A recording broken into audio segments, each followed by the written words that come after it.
दोस्तों हाल ही में मैंने पेंगुइन फिल्म देखा है और आज की वीडियो में हम इसी फिल्म की कहानी को जानेंगे। अब वीडियो शुरू करने से पहले मैं आपको बता दूं कि अब भी आप में से 50% ऐसे लोग हैं जो मेरी वीडियोस तो देखते हैं लेकिन चैनल को सब्सक्राइब नहीं किए हैं। मोreover हम 2 मिलियन के काफी करीब हैं, तो please consider subscribing to our channel. So now with that said, let's roll the intro.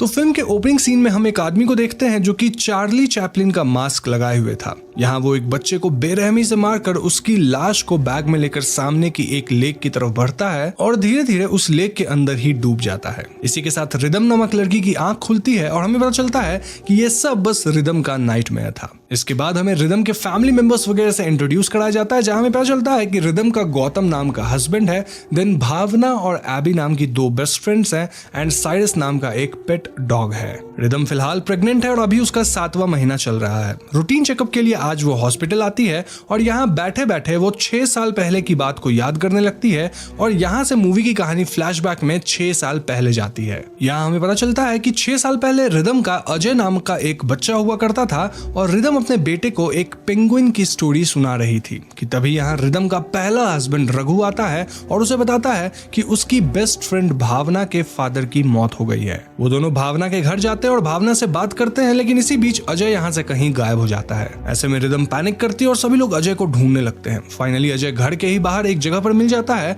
और यहाँ से कहानी अगेन प्रेजेंट में आती है। सो प्रेजेंट में रिदम को अपने सामने एक बी हाइव यानी मधुमक्खी का छत्ता दिखता है, जिसे देखकर वो परेशान सी हो जाती है। अब ऐसा क्यों होता है, वेल वो हमें स्टोरी में आगे पता चलेगा। खैर रिदम की टर्न आती है और डॉक्टर उसका अल्ट्रासाउंड करते हैं, जहां वो उसे समझाते हैं कि उसके पैनिक होने की वजह से उसके बच्चे पर भी असर पड़ सकता है। डॉक्टर रिदम को किसी भी ऐसी चीज से दूर रहने के लिए बोलते हैं जिससे रिदम को पैनिक का सेंसेशन हो। यहाँ से निकलकर रिदम को रास्ते में वेस्ट लेक दिखाई देता है और इसे देखते ही 6 साल पहले का एक और फ्लैशबैक स्टार्ट हो जाता है, जहां हम देखते हैं कि रिदम अपने बेटे अजय को स्कूल पिक करने जाती है, जहां उसे अजय की क्लासमेट बताती है कि अभी थोड़ी देर पहले ही एक मास्क पहना हुआ इंसान यहाँ आकर अजय को अपने साथ ले गया। रिदम घबराकर पुलिस को कॉल करती है और काफी खोजबीन के बाद पुलिस को जंगल के पास ही एक बूके पड़ा हुआ मिलता है, जिसके आसपास बहुत सारी मक्खियां भिनभिना रही थी। नाउ इस बूके के पास लिखा था RIP यानी कि रेस्ट इन पीस। ये सब देखकर रिदम घबरा जाती है और चक्कर खाकर गिर जाती है एंड सिंस देन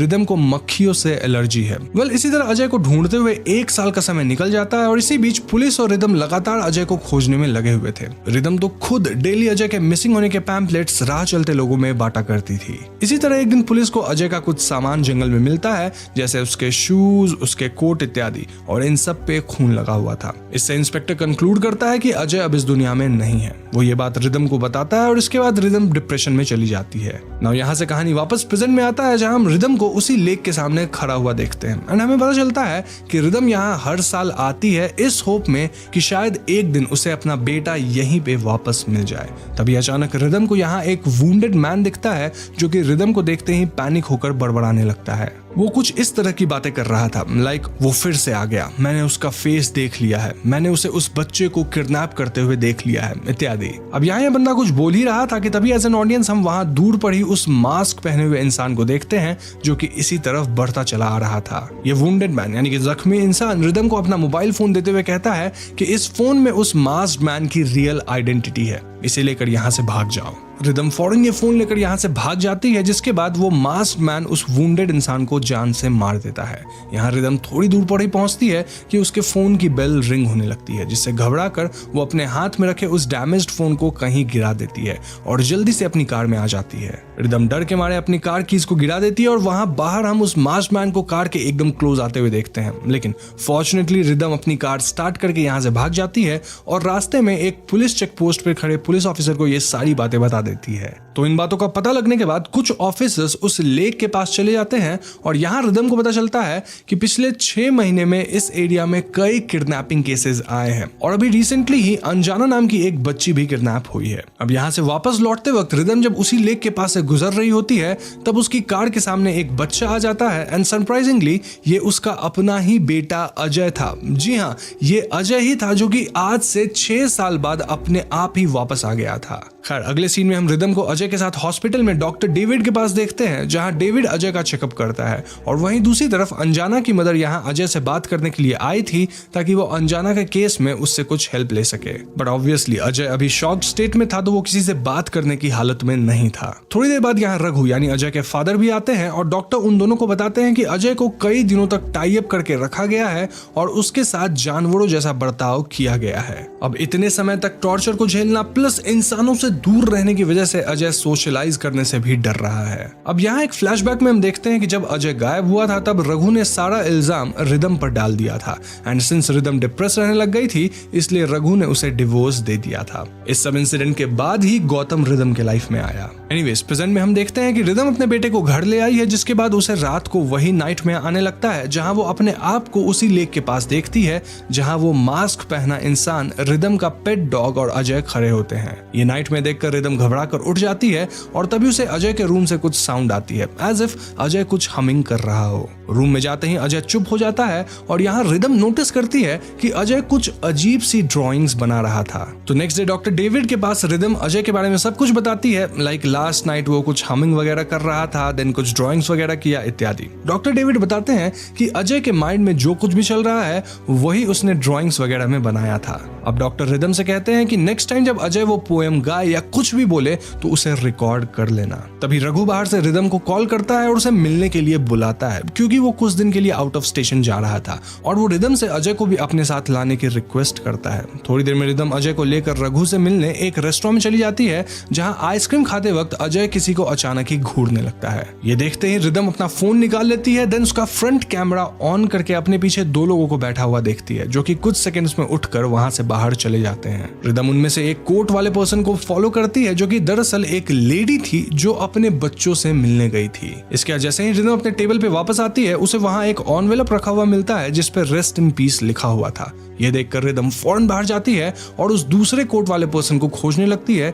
जो कि और कोई नहीं बल्कि वही चार्ली चैपलिन मास्क वाला आदमी था। रिदम उसे फॉलो करने वाली ही थी कि तभी रघु यहाँ आ जाता है और ठीक इसी समय अजय उसका हाथ छोड़कर यहाँ से भागने लगता है। रिदम फौरन अपने कुत्ते साइरस को आवाज लगाती है और उसे अजय को फाइंड आउट करने के लिए ऑर्डर करती है। साइरस एक डायरेक्शन में भागने लगता है और रघु भी उसके पीछे जाता है जहां एक सुनसान रोड पर रघु को अजय रोड के बीचों बीच खड़ा हुआ दिख जाता है। वहीं दूसरी तरफ रिदम उस एनवेलप को ओपन करती है जिसमें उसे गौतम के कई सारे इमेजेस मिलते हैं। इन इमेजेस में गौतम के साथ एक अननोन लड़की खड़ी थी जिसे देखकर रघु उस पर शक करने लगता है, बट रिदम इंश्योर्स कि गौतम ऐसा इंसान नहीं है। तो नेक्स्ट सीन में रघु अजय को लेकर उसी लोकेशन पे जाता है जहां रिदम को अजय मिला था। यहाँ थोड़ी दूर जाने के बाद अजय आगे नहीं जाता है और ये देखकर रघु कहता है कि उसका ऐसा मानना है कि अजय आगे इस वजह से नहीं जा रहा है क्योंकि वो किसी से डर रहा है, बल्कि दरअसल वो इसलिए आगे नहीं जा रहा क्योंकि वो उस किडनैपर के सपोर्ट में है। लॉजिकली देखा जाए तो वो अपने पेरेंट्स के साथ बस 2 साल ही रहा था, वेयरएज वो उस किडनैपर के साथ 4 साल रहा है। यहाँ रघु और रिदम आपस में बात कर रहे थे कि तभी वहां अजय एक स्क्रू ड्राइवर से ड्राइवर पे अटैक कर देता है। रघु अजय को डांट कर उसके हाथ से वो स्क्रू ड्राइवर फेंक देता है जिससे अचानक वहां काफी सारी फ्लाइज आ जाती हैं जिन्हें देखकर रिदम फेंट होकर गिर जाती है। बेहोशी की हालत में रिदम को फिर से वही नाइटमेयर आता है जहां वो उस मास्क्ड मैन को देखती है। जब रिदम की आंख खुलती है तब वो अपने घर पर सेफली आ चुकी थी। रघु उसे यहाँ लेकर आया था ना। उसी रात अजय अपने हाथ में एक ग्लास पीस लेकर रिदम को जान से मारने आता है, लेकिन ये बस रिदम का एक बुरा सपना था। वो नींद से उठती है और उसे अजय के रूम से फिर से कुछ साउंड्स आती है। रूम में जाने पर वो देखती है कि अजय टीवी को घूर रहा था जो कि ऑन भी नहीं था। तभी रिदम की सांसें अटक जाती है जब वो देखती है कि विंडो पे वही मास्क पहना हुआ इंसान खड़ा था और उसकी रिफ्लेक्शन यहाँ टीवी पे आ रही थी, इसीलिए अजय इसे घूरे जा रहा था। ऐसे सिचुएशन में रिदम रूम में ही छिप जाती है। वो मास्क इंसान अंदर एंटर करता है और अजय से इशारे में कुछ बात करने लगता है। मौका देखकर रिदम उस पर अटैक कर देती है जिससे उसका मास्क गिर जाता है, लेकिन वो जल्दी यहाँ से भाग जाता है और रिदम उसका फेस नहीं देख पाती। रिदम ये सारी बातें रघु, डॉक्टर डेविड और बाकी लोगों से शेयर करती है जैसे अपने फ्रेंड से, और यहाँ रघु एबी से उसके हस्बैंड काथिर के बारे में पूछता है जिसपे एबी बताती है कि काथिर किसी बिजनेस ट्रिप पर गया है। खैर नेक्स्ट डे जब रिदम और गौतम डॉक्टर से मिलने के लिए जा रहे होते हैं तब उन्हें अंजाना की मदर बेहोश मिलती है। गौतम अंजाना की मदर को हॉस्पिटल जाने लगता है और रिदम को वापस जाने के लिए कहता है। जब रिदम कार में वापस आती है तब उसे यहाँ साइरस दिखाई नहीं देता। वो साइरस को बाहर एक गार्बेज बैग के पास पाती है जहाँ उसे गार्बेज में किसी के बाल और क्लोथ पीसेस मिलते हैं। रिदम साइरस को फॉलो करती है जो कि एक घर के बाहर आकर रुकता है और ये घर डॉक्टर डेविड का था। अब रिदम कार खराब होने का बहाना बनाकर घर के अंदर एंटर करती है और डेविड को साइरस को बाहर घुमाने का रिक्वेस्ट करती है। जैसे ही डेविड बाहर आता है, रिदम घर के अंदर खोजबीन करते हुए एक अलमीरा को ओपन करती है जो कि एक अलमीरा नहीं बल्कि एक सीक्रेट डोर था। जी हाँ, यहाँ पीछे एक शेडी सा रूम था जहाँ उस आदमी की लाश रखी हुई थी जिसे उस दिन रिदम ने उस लेक के पास वुंडेड यानी कि चोटिल हालत में देखा था। नाउ सरप्राइजिंगली यहाँ उसे अनजाना भी बेहोश हालत में मिल जाती है, जिसके बाद डेविड जैसे ही आता है रिदम और उसमें हाथापाई होती है एंड समहाउ रिदम उसे बांध देती है, जिसके बाद पुलिस यहाँ आकर डेविड को अरेस्ट कर लेती है। पूछताछ में डॉक्टर डेविड बताता है कि उसने आज तक कई बच्चों को किडनैप किया था जहां वो इन बच्चों के ऑर्गन्स वगैरह निकाल कर उन्हें बेच दिया करता था और बाकी की लाश को पीसेस में कट करके एसिड में डिसॉल्व कर देता था, लेकिन यहाँ उसने रिदम के बेटे अजय को किडनैप नहीं किया था। तो इसके बाद जब रिदम वापस से हॉस्पिटल जाती है तब उसे वहां गौतम जख्मी हालत में मिलता है जो कि रिदम को बताता है कि उस पर एक मास्क पहने हुए इंसान ने अटैक किया था और वो कोई मेल नहीं बल्कि एक फीमेल है। ये सब सुनकर अचानक रिदम को याद आता है कि कस्टडी में डेविड ने उसे ये बताया था कि असली कल्प्रिट रिदम का कोई करीबी है। रिदम को अजय की ड्रॉइंग्स भी याद आती है जिसमें उसने कल्प्रिट के लेफ्ट हैंड में वेपन्स वगैरह बनाए थे, जिसका मतलब कल्प्रिट लेफ्टी है। ये सारी बातें एक ही इंसान की तरफ इशारा कर रही थी और वो और कोई नहीं बल्कि भावना ही थी। जी हाँ, यहाँ से रिदम भावना के घर जाती है जहाँ भावना अजय को किडनैप कर चुकी थी और रिदम को एक ड्रिंक देते हुए उसे इसे पी लेने के लिए कहती है, जिसके बाद ही वो उसे अजय के बारे में बताएगी। रिदम बिना कुछ सोचे समझे वो ड्रिंक पी लेती है, जिसके बाद भावना अपनी कहानी सुनाती है। यहाँ से हमें एक फ्लैशबैक दिखाया जाता है। तो इस फ्लैशबैक में हमें यह पता चलता है कि बचपन से ही भावना को उसके पेरेंट्स रिदम से कंपेयर करते आ रहे थे, जो कि बड़े होते होते जेलसी एंड देन एक सीरियस साइकोलॉजिकल इशू में बदल गया। मोरओवर रघु भावना का क्रश था जिससे रिदम ने शादी कर ली थी। एज ए रिवेंज उसने रिदम के बेटे अजय को उससे दूर कर दिया। अब एक दिन काथिर जब भावना के घर गया तो उसे ये बात पता चल गई थी कि भावना ने ही अजय को किडनैप कर रखा था, इसीलिए भावना ने उसे जान से मार दिया और इसी बीच अजय वहां से भाग निकला था। अब प्रेजेंट में साइको भावना रिदम को बताती है कि उसके पास सिर्फ 1 घंटा है क्योंकि उसने जो ड्रिंक पी है उसमें जहर था जो कि 1 घंटे बाद असर दिखाएगा। इतना कहकर वो अजय का पता बताए बिना ही खुद को शूट कर लेती है। बट फॉर्चुनेटली साइरस अजय को ढूंढ निकालता है, लेकिन इस वक्त तक रिदम पे जहर असर करने लग गया था। इस पॉइंट पे अजय पहली बार फिल्म में बोलता है और वो रिदम को अपनी माँ बुलाता है। देन वो बाहर भागता है और हेल्प खोजता है। तो इसके बाद रिदम को हॉस्पिटलाइज कर दिया जाता है और हमें पता चलता है कि पॉइजन का डोज बहुत कम था, जिससे रिदम और उसके पेट में पल रहा बच्चा दोनों ही सेफ है। अजय भी अब धीरे धीरे नॉर्मल हो रहा था, यानी बच्चे की तरह प्लेफुल हो गया था। इस पॉइंट पे रिदम फाइनली अजय को वो पेंगुइन वाली स्टोरी कंप्लीट करके बताती है जो कि वो 6 साल पहले अजय को सुनाया करती थी। और इस स्टोरी में हम देख सकते हैं कि रिदम और कोई नहीं बल्कि मदर पेंगुइन को रिप्रेजेंट कर रही है। यहाँ गौतम भी कहता है कि अगर काथिर नहीं होता तो शायद अजय कभी नहीं मिल पाता। साथ ही वो ये भी कहता है कि पता नहीं एबी अपनी लाइफ कैसे जिएगी क्योंकि काथिर तो मर चुका है। बट यहाँ रिदम कहती है कि एबी अकेली नहीं होगी क्योंकि वो प्रेग्नेंट है और वो अपने लाइफ से मूव ऑन कर चुकी है, यानी जो पास्ट में उसके साथ हुआ उससे, और वो अपने बच्चे के साथ आगे फ्यूचर में अपनी जिंदगी बिताएगी। साथ ही रिदम कहती है कि हम सब एबी के सपोर्ट में तो हैं ही। गौतम कहता है कि एक माँ बहुत ही स्पेशल होती है उसके रिलेशनशिप में, लेकिन रिदम कहती है कि ये रिलेशनशिप नहीं एक एटीट्यूड है। नाउ मूवी के फाइनल सीन में रिदम को बच्चा हो जाता है, जहाँ डॉक्टर कहते हैं कि रिदम काफी लक्की है कि उसका बच्चा हो गया, मतलब इतना कुछ हो जाने के बाद भी। लेकिन गौतम कहता है कि नहीं, रिदम लक्की नहीं, बच्चा लक्की है क्योंकि उसके पास एक ऐसी माँ है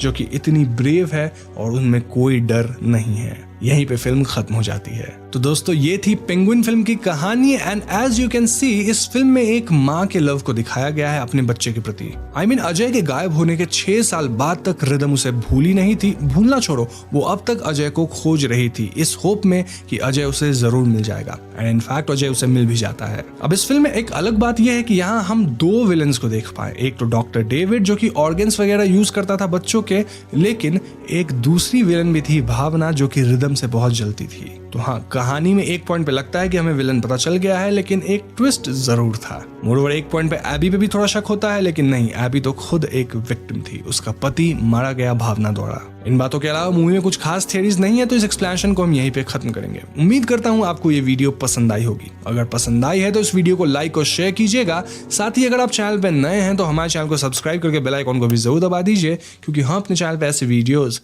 लाते रहते हैं। पीस।